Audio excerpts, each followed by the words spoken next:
बिस्मिल्लाहिर्रहमानिर्रहीम, अस्सलाम वालेकुम।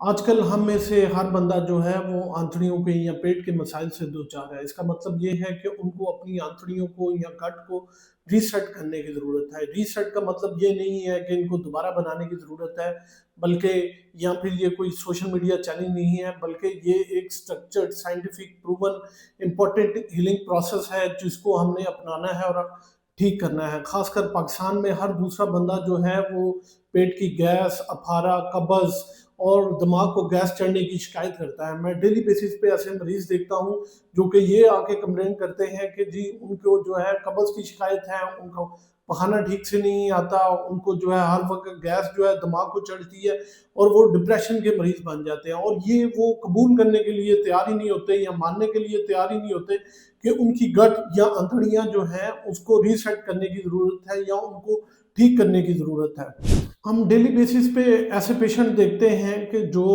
जिनका गट ओवरलोड होता है, मतलब वो इतना ज़्यादा गलत मलत खा लेते हैं कि उनकी अंतड़ियाँ जो हैं या गट जो है वो उस चीज़ को कबूल ही नहीं करता। और ऐसे लोगों में जो कंप्लेंट आती है कि जी खाने के बाद फ़ौरन सुस्ती आ जाती है, उसके बाद उनका एनर्जी लेवल जो है वो बहुत ज़्यादा डाउन हो जाता है और जब आपकी जो गट है या अंतड़ियाँ हैं वो इम्बैलेंस होंगी तो उनके चेहरे पे जो है वो रौनक ख़त्म हो जाती है, एक्नी या दाने बहुत ज़्यादा निकलने शुरू हो जाते हैं और जिल्द जो है वो बहुत ज़्यादा जो है वो खुरदरी होना शुरू हो जाती है और ये लोग ये समझते हैं ये सारा कुछ जो है पानी की कमी या स्ट्रेस की वजह से है, लेकिन उन्हें ये नहीं पता होता कि इसकी जो मेन रीज़न है वो ये है कि उनका जो गट है वो इम्बैलेंस है, उस पे ओवरलोड बहुत ज़्यादा है, वो ओवरलोड है, उसका जो लोड है हमने उसको सेट करना है और उसको रीसेट करना है। और ऐसे लोग जो हैं वो बहुत ज़्यादा जो है या तो लीकी गट के पेशेंट बन जाते हैं या फिर इन्फ्लेमेशन उनके गट में हो जाती है या फिर वो आईबीएस इरिटेबल बाउल सिंड्रोम के पेशेंट बन जाते हैं जो कि लाइफ लॉन्ग उनको डिस्टर्ब करती जाती है। लेकिन आप ये जानते हैं कि आंतड़ियाँ जो हैं या गट जो है वो खुद से खुद को हील कर लेती है, लेकिन ये बहुत ही जो है एक इम्पॉर्टेंट प्रोसेस है, लेकिन हम इसको किस तरह ठीक कर सकते हैं।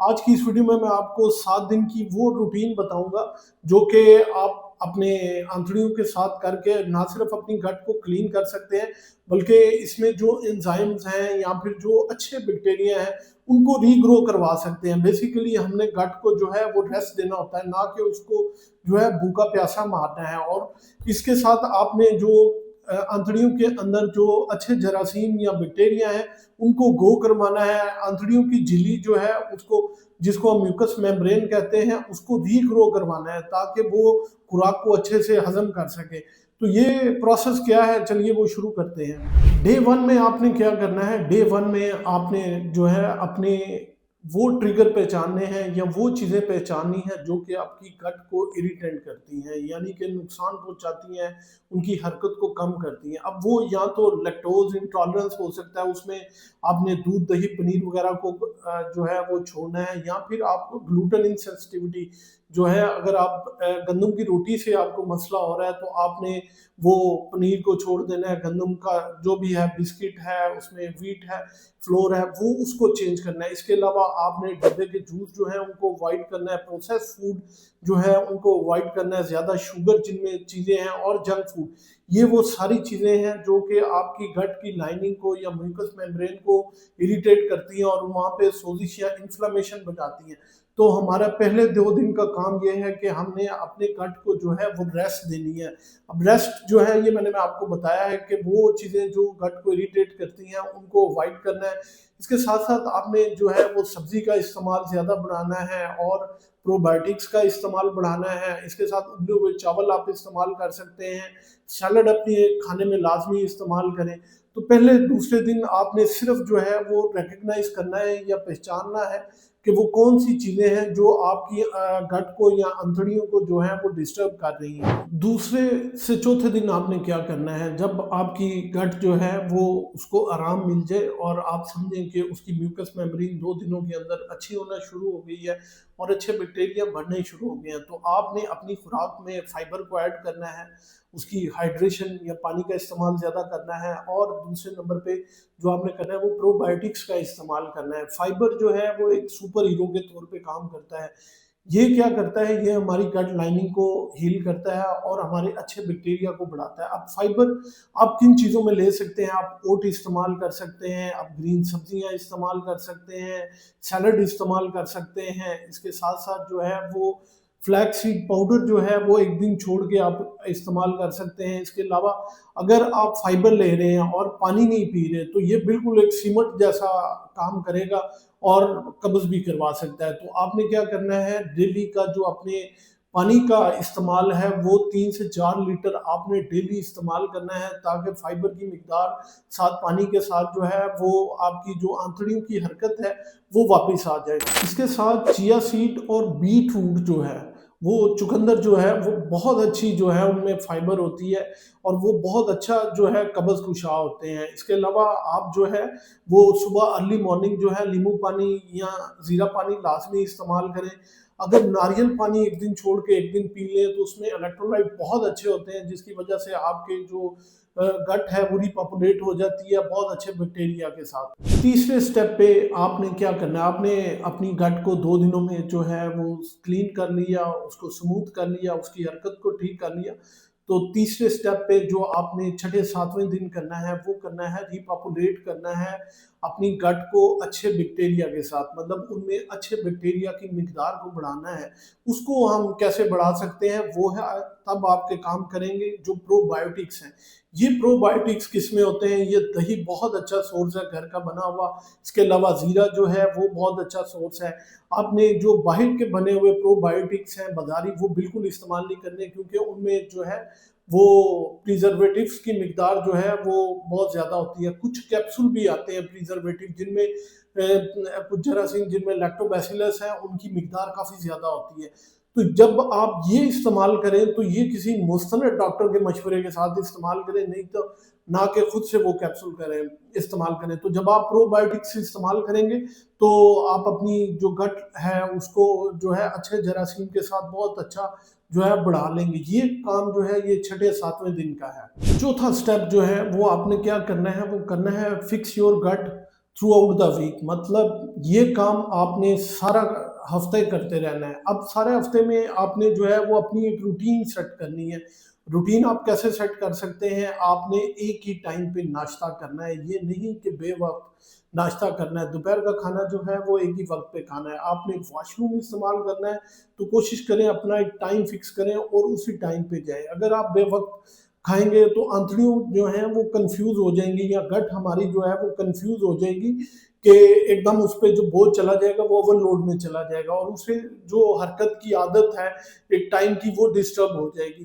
तो आपने अपना जो हफ्ते की रूटीन बनानी है, मतलब आपने नाश्ता एक टाइम पे करना है, दोपहर का खाना एक टाइम पे खाना है, रात का खाना एक टाइम पे खाना है, खाना खाने के बाद 10 मिनट की वॉक करनी है। आपने वॉशरूम जो है वो लाज़मी एक ही टाइम दिन में रखें कि मैं इसी टाइम, तो कोशिश करें उसी टाइम पे वॉशरूम आएगा और आपने जो है प्रोबायोटिक्स इस्तेमाल करने हैं। अभी तक तो मैंने आपको बताया कि आप अपनी गट को किस तरह क्लीन कर सकते हैं और किस तरह उसकी म्यूकस मेम्ब्रेन को रिपेयर कर सकते हैं।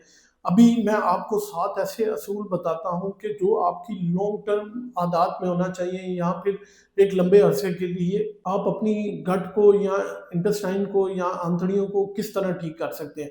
उसमें जो सबसे पहली आदत है वो है, आपने जो है आपकी प्लेट में, जो आपकी खाने की प्लेट है उसमें 3 रंग लाज़मी होने चाहिए। इनमें सब्ज़ी लाज़मी होनी चाहिए, इसमें दाल लाज़मी होनी चाहिए और इसमें फ्रूट्स लाज़मी होनी चाहिए। हर कलर जो है, ये 3 कलर जो है आपकी कुछ ना कुछ जो है आपकी आंतड़ी को दे रहे होते हैं। जैसे कि रेड कलर है, पपाया में होता है, तो ये जो है आपको बहुत ज़्यादा एल्डिहाइड दे रहा होता है। इसी तरह पालक, मेथी, साग जो ग्रीन सब्जियों में होती है, ये मैग्नीशियम का बहुत अच्छा सोर्स है।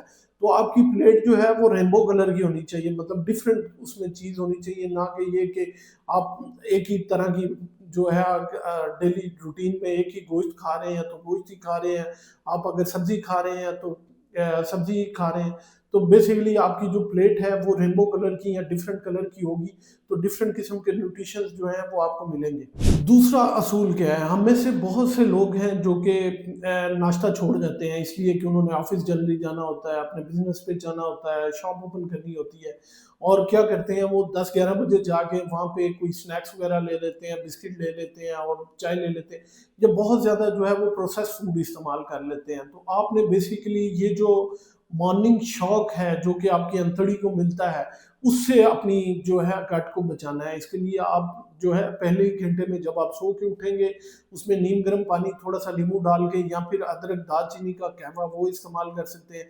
इसके साथ जो है आप नट्स, भीगे हुए बादाम जो हैं और काजू रात के टाइम भिगो दें और सुबह उठ के वो लाज़मी इंस्टेंट सोर्स ऑफ एनर्जी इतना बेहतरीन होता है, और हल्का-फुल्का नाश्ता लाज़मी करके जाएँ, ना कि आपने जो है वो 10-11 बजे अपने जो गट है उसको शॉक देना है और आपने जो है उसकी हरकत को कम करना है। तो मॉर्निंग शॉक से जो है आपने अपनी गट को जो है बचाना है। तीसरा असूल ये है कि जो रॉ वेजिटेबल्स हैं वो रात के टाइम बिल्कुल नहीं इस्तेमाल करनी। रात के टाइम आपने प्याज वगैरह या फिर जो है कोल्ड स्मूथीज़ हैं उनसे बचना है, और इस तरह की और दूसरी जितनी भी प्रिजर्वेटिव्स हैं या सैलड्स हैं उनसे जो है वो आपने बचना है, और रात को अपने प्रोसेस फूड जो है वो बहुत कम इस्तेमाल करना है। वजह ये है कि ये अगले दिन जो है वो ब्लोटिंग और भारीपन का बहुत जो है वो ज़रिया बनते हैं।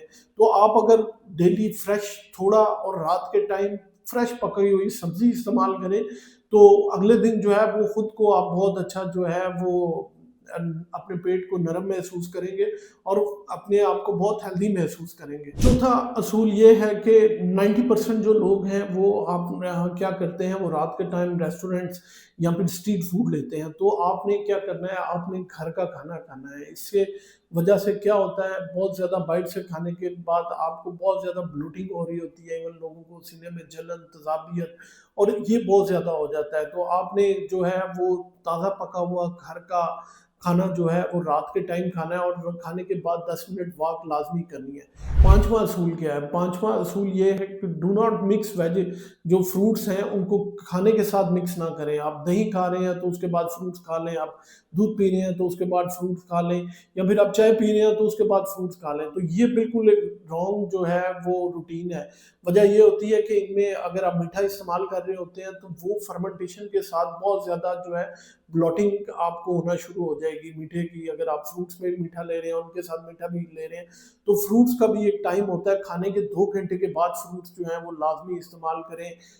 ये और फ्रूट्स खाना है, अगर आपने केला खाना है या पपाया खाना है तो वो सुबह मॉर्निंग में इस्तेमाल करें। अगर आपने जामुन या अमरूद खाने हैं तो वो आप खाने के 2 घंटे बाद दोपहर में वॉक के बाद इस्तेमाल करें, तो उनका असर जो है वो बहुत अच्छा होगा। हमारी इस रूटीन में छठा असूल क्या है कि हमारी रोज़मर्रा के खाने में एक सोर्स ऐसा होना चाहिए जिसमें प्रोबायोटिक्स बहुत अच्छे हों, यानी कि there should be a source of probiotics in your diet on daily basis. इसका मतलब ये है कि आप डेली बेसिस पे जो है वो घर का बना हुआ दही खा लें, इसके अलावा घर का बना हुआ अचार खा सकते हैं, बटर मिल्क विद जीरा एक्सीलेंट सोर्स ऑफ जो है वो प्रोबायोटिक्स का है। तो ये चीज़ें लाजमी अपनी डेली की रूटीन में इस्तेमाल करें। और सातवां और आखिरी असूल वो है स्ट्रेस।